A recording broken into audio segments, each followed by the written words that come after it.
بسم اللہ الرحمن الرحیم۔ حکیم الامت مجدد الملت حضرت مولانا شاہ اشرف علی صاحب تھانوی رحمۃ اللہ علیہ کی کتاب حیات المسلمین سے روح بست و سوم پڑھ کر سناتا ہوں۔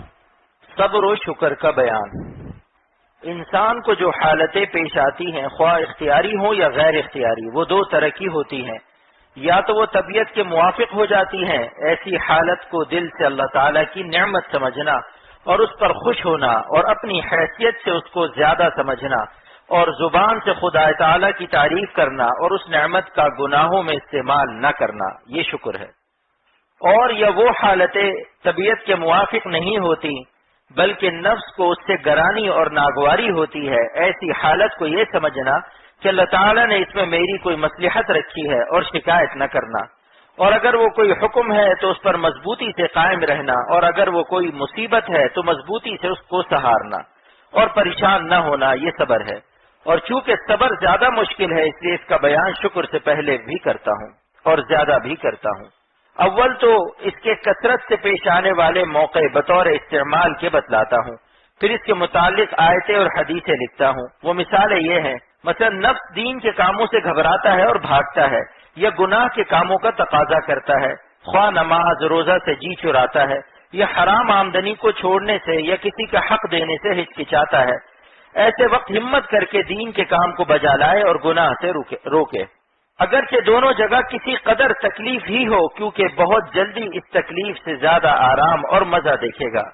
اور مثلا اس پر کوئی مصیبت پڑ گئی، خواہ فقر و فاقہ کی، خواہ بیماری کی، خواہ کسی کے مرنے کی، خواہ کسی دشمن کے ستانے کی، خواہ مال کے نقصان ہو جانے کی، ایسے وقت کی مصیبت میں مصلحتوں کو یاد کرے، اور سب سے بڑی مصلحت ثواب ہے، جس کا مصیبت پر وعدہ کیا گیا ہے، اور اس مصیبت کا بلا ضرورت اظہار نہ کرے اور دل میں ہر وقت اس کی سوچ و بچار نہ کرے، اس سے ایک خاص سکون پیدا ہوتا ہے۔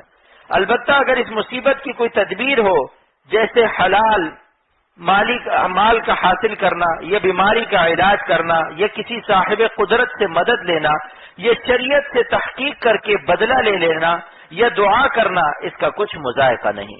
اور مثلا دین کے کام میں کوئی ظالم روک ٹوک کر کے یا دین کو ذلیل کرے، وہاں جان کو جان نہ سمجھے، قانون عملی اور قانون شرعی کے خلاف نہ کرے، یہ صبر کی ضروری مثالیں ہیں۔ آگے آیتیں اور حدیثیں ہیں۔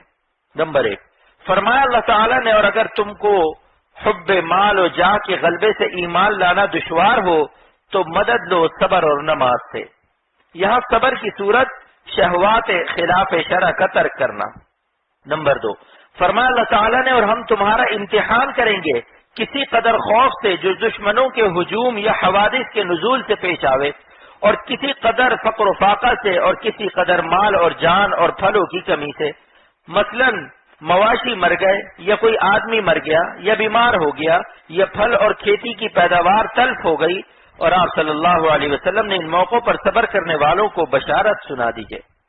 نمبر 3، پہلی امتوں کے مخلصین کے باب میں اللہ تعالیٰ نے فرمایا، سونا ہمت ہاری انہوں نے ان مصائب کی وجہ سے جو ان پر اللہ کی راہ میں واقع ہوئیں، اور نہ ان کے قلب یا بدن کا زور گھٹا، اور نہ وہ دشمن کے سامنے دبے کہ ان سے عاجز اور خوش آمدی کی باتیں کرنے لگے ہوں، اور اللہ تعالیٰ کو ایسے صابر یعنی مستقل مزاجوں سے محبت ہے جو دین کے کاموں میں ایسے ثابت رہیں۔ نمبر 4، فرمایا اللہ تعالیٰ نے، اور جو لوگ احکام دین پر صابر و ثابت قدم رہیں، ہم ان کو اچھے کاموں کے عوض ان کا اجر ان کو ضرور دیں گے۔ نمبر 5، اللہ تعالیٰ نے ایک طویل آیت میں دوسرے اعمال کے ساتھ یہ بھی فرمایا، اور صبر کرنے والے مرد اور صبر کرنے والی عورتیں، پھر آخر میں فرمایا ان سب کے لیے اللہ تعالیٰ نے مغفرت اور اجر عظیم تیار کر رکھا ہے۔ اس میں سب قسمیں صبر کی آ گئیں، صبر طاعت پر اور معاصی سے، اور صبر مصائب پر۔ نمبر 6، حضرت ابو ہریرہ رضی اللہ عنہ سے روایت ہے کہ رسول اللہ صلی اللہ علیہ وسلم نے فرمایا، میں تم کو ایسی چیز نہ بتلاؤں جس سے اللہ تعالیٰ گناہوں کو مٹاتا ہے اور درجوں کو بڑھاتا ہے؟ لوگوں نے عرض کیا، ضرور بتلائیے یا رسول اللہ صلی اللہ علیہ وسلم۔ آپ نے فرمایا، وضو کا کامل کرنا۔ ناگواری کی حالت میں کسی وجہ سے وضو کرنا مشکل معلوم ہوتا ہے، مگر پھر ہمت کرتا ہے اور بہت سے قدم ڈالنا مسجدوں کی طرف، یعنی دور سے آنا یا بارہا آنا، اور ایک نماز کے بعد دوسری نماز کا انتظار کرنا۔ ایسے وقت وضو کرنا صبر کی ایک مثال ہے۔ نمبر 7، حضرت ابو درداء رضی اللہ عنہ سے روایت ہے کہ مجھ کو میرے دلی محبوب صلی اللہ علیہ وسلم نے وصیت فرمائی کہ اللہ تعالیٰ کے ساتھ کسی چیز کو شریک مت کرنا، اگرچہ تیری بوٹیاں کاٹ دی جائیں اور تجھ کو آگ میں جلا دیا جائے۔ ایسے وقت ایمان پر قائم رہنا صبر کی ایک مثال ہے، اور کسی ظالم کی زبردستی کے وقت ایسی بات یا ایسا کام کرنا جو شرع کے خلاف ہے وہ معاف ہے اور کفر میں داخل نہیں، کیونکہ دل تو ایمان سے بھرا ہے۔ نمبر 8، ابن عباس رضی اللہ عنہ سے روایت ہے کہ رسول اللہ صلی اللہ علیہ وسلم نے ابو موسیٰ رضی اللہ عنہ کو ایک لشکر پر سردار بنا کر دریا کے سفر میں بھیجا۔ ان لوگوں نے اسی حالت میں اندھیری رات میں کشتی کا بادبان کھول رکھا تھا اور کشتی چل رہی تھی۔ اچانک ان کے اوپر سے کسی پکارنے والے نے پکارا، اے کشتی والو ٹھہرو، میں تم کو خدا تعالیٰ کے حکم کی خبر دیتا ہوں جو اس نے اپنی ذات پر مقرر کر رکھا ہے۔ ابو موسیٰ رضی اللہ عنہ نے کہا، اگر تم کو خبر دینا ہے تو ہم کو خبر دو۔ اس پکارنے والے نے کہا، اللہ تبارک و تعالیٰ نے اپنی ذات پر بات مقرر کر لی ہے کہ جو شخص گرمی کے دن میں روزہ رکھ کر اپنے کو پیاسا رکھے گا، اللہ تعالیٰ اس کو پیاس کے دن یعنی قیامت میں جب پیاس کی شدت ہوگی سیراب فرمائے گا۔ یہ بھی صبر کی ایک مثال ہے۔ نمبر 9، حضرت عائشہ رضی اللہ عنہا سے روایت ہے کہ رسول اللہ صلی اللہ علیہ وسلم نے فرمایا، جو شخص قرآن پڑھتا ہو اور اس میں اٹکتا ہو اور اس کو مشکل لگتا ہو، اس کو 2 ثواب ملیں گے۔ یہ بھی صبر کی ایک مثال ہے، اور یہ پوری حدیث اوپر گزر چکی ہے۔ نمبر 10، حضرت عائشہ رضی اللہ عنہا سے روایت ہے کہ رسول اللہ صلی اللہ علیہ وسلم نے فرمایا، سب میں زیادہ پیارا عمل وہ ہے جو ہمیشہ ہو اگرچہ تھوڑا ہی ہو۔ ظاہر ہے کہ اس طرح ہمیشہ نبھانے میں ضرور کسی نہ کسی وقت نفس کو دشواری ہوتی ہے، اس لیے یہ بھی صبر کی ایک مثال ہے۔ نمبر 11، حضرت ابو ہریرہ رضی اللہ عنہ سے روایت ہے کہ رسول اللہ صلی اللہ علیہ وسلم نے فرمایا، دوزخ گھری ہوئی ہے حرام خواہشوں کے ساتھ اور جنت گھری ہوئی ہے ناگوار چیزوں کے ساتھ۔ جو عبادتیں نفس پر دشوار ہیں اور جن گناہوں سے بچنا دشوار ہے، اس میں سب آ گئے۔ نمبر 12، ابو ہریرہ اور ابو سعید رضی اللہ عنہما سے روایت ہے کہ رسول اللہ صلی اللہ علیہ وسلم نے فرمایا، کسی مسلمان کو کوئی مصیبت یا کوئی مرض یا کوئی فکر یا کوئی رنج یا کوئی تکلیف یا کوئی غم نہیں پہنچتا یہاں تک کہ کانٹا چبھ جائے، مگر اللہ تعالیٰ ان چیزوں سے ان کے گناہ معاف فرماتا ہے۔ نمبر 13، حضرت عائشہ رضی اللہ عنہا سے روایت ہے کہ رسول اللہ صلی اللہ علیہ وسلم نے فرمایا، کوئی ایسا شخص نہیں جو طاعون کے واقع ہونے کے وقت اپنی بستی میں صبر کیے ہوئے ٹھہرا رہے اور یہ اعتقاد رکھے کہ وہی ہوگا جو اللہ تعالیٰ نے تقدیر میں لکھ دیا ہے، مگر ایسے شخص کو شہید کے برابر ثواب ملے گا۔ اگرچہ مرے نہیں اور مرنے میں بڑے درجے کی شہادت ہے، لیکن گھر بدلنا یا محلہ بدلنا یا اس بستی سے یا اسی بستی کے جنگل میں چلے جانا اکثر علماء کے نزدیک جائز ہے، بشرطے کہ بیماروں اور مردوں کے حقوق ادا کرتا رہے۔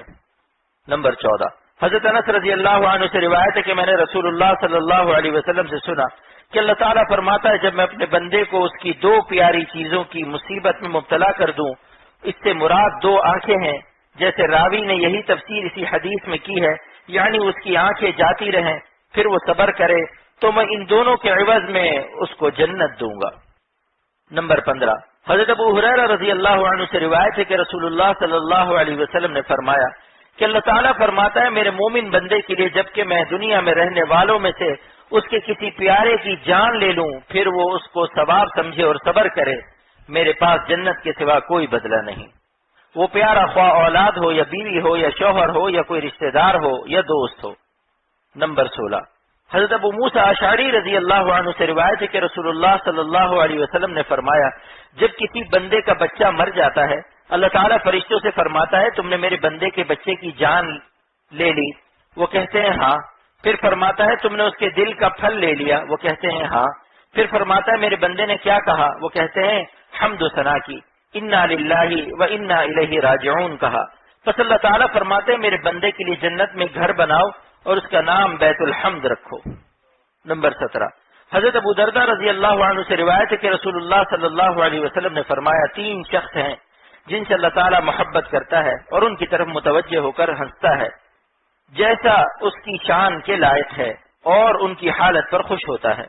ان 3 میں ایک وہ بھی ہے جو اللہ تعالیٰ کے لیے جان دینے کو تیار ہو گیا، جہاں اس کی شرطیں پائی جائیں، پھر خواہ جان جاتی رہے خواہ اللہ تعالیٰ اس کو غالب کر دے اور اس کی طرف سے کافی ہو جائے۔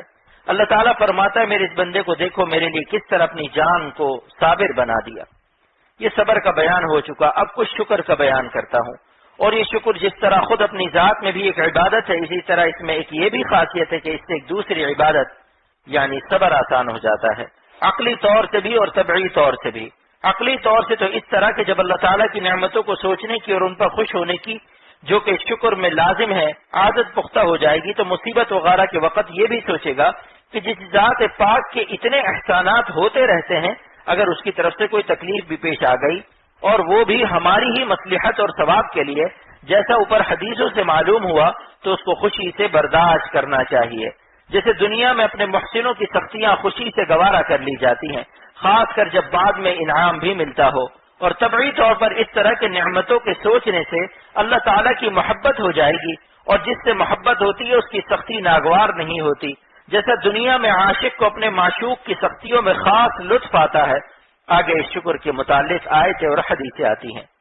نمبر 18، فرمایا اللہ تعالیٰ نے مجھ کو یاد کرو میں تم کو رحمت سے یاد کروں گا، میرا شکر کرو ناشکری مت کرو۔ نمبر 19، فرمایا اللہ تعالیٰ نے اور ہم بہت جلد جزا دیں گے شکر کرنے والوں کو۔ نمبر 20، فرمایا اللہ تعالیٰ نے اگر تم میری نعمتوں کا شکر کرو گے میں تم کو زیادہ نعمت دوں گا، خواہ دنیا میں بھی یا آخرت میں تو ضرور۔ اگر تم ناشکری کرو گے تو یہ سمجھ رکھو کہ میرا عذاب بڑا سخت ہے، ناشکری میں اس کا احتمال ہے۔ نمبر 21، ابن عباس رضی اللہ عنہ سے روایت ہے کہ ارشاد فرمایا رسول اللہ صلی اللہ علیہ وسلم نے 4 چیزیں ہیں کہ وہ جس شخص کو مل گئیں اس کو دنیا و آخرت کی بھلائیاں مل گئیں، دل شکر کرنے والا اور زبان ذکر کرنے والی اور بدن جو بلا پر صابر ہو اور بیوی جو اپنی جان اور شوہر کے مال میں اس سے خیانت نہیں کرنا چاہتی۔ خلاصہ یہ کہ کوئی وقت خالی نہیں کہ انسان پر کوئی نہ کوئی حالت نہ ہوتی ہو، خواہ طبیعت کے موافق خواہ طبیعت کے مخالف۔ اول حالت پر شکر کا حکم ہے، دوسری حالت پر صبر کا حکم ہے، تو صبر و شکر ہر دم کرنے کے کام ہوئے۔ مسلمانوں اس کو نہ بھولنا، پھر دیکھنا ہر وقت کیسی لذت اور راحت میں رہو گے۔ یہ سب حدیث مشکات سے لی گئی ہیں، اور جو دوسری کتاب سے لی گئی ہیں اس پر لفظ عین لکھ دیا ہے۔ اللہ پاک عمل کی توفیق عطا فرمائے۔